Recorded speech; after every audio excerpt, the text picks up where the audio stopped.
তোমরা দেখছো আমার বাগানে, দেখো ছাদ বাগানে, দেখো কি অবস্থা। আজকে বিকালে ঝড় হয়েছে, দেখো ঝড় বৃষ্টি দুটোই হয়েছে এবং ঝড় বৃষ্টির ফলে আমার টবগুলি পড়ে গেছিলো। দেখো কাঁধ হেরে তুলেছি, তারপর এটা ভেঙে গেছে।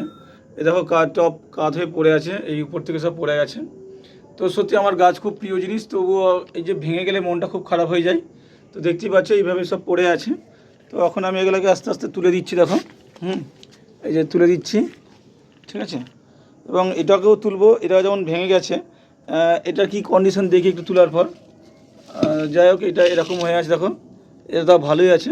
আর এই গাছটার ক্ষেত্রে এটা কি অবস্থা, দেখো ভেঙে গেল কিন্তু না ভাঙেনি। তো এরকমই হয়ে আছে গাছগুলো, ঠিক আছে। কঠিন অবস্থা। এবার চারিদিকে সব টপ পড়ে গেছে, দেখতেই পাচ্ছ, দেখো টপ পড়ে গেছে। তো এগুলোকে এখন শর্ট করে দিতে হবে এভাবে।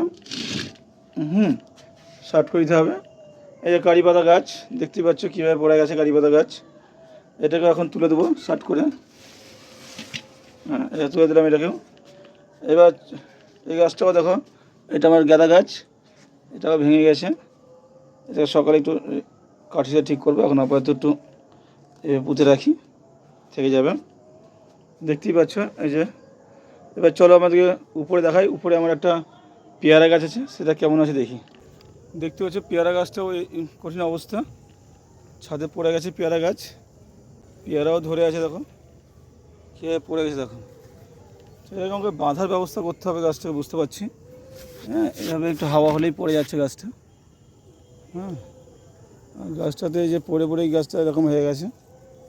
সব পেয়ারাগুলো ঝরে যাচ্ছে, যে দুটো পেয়ারা ঝরে গেছে, দেখতে পাচ্ছ এখানে পেয়ারাগুলো পড়ে গেছে। হ্যাঁ, পেয়ারাগুলোও নাই, অনেক পেয়ারা পড়ে গেছে, ঠিক আছে।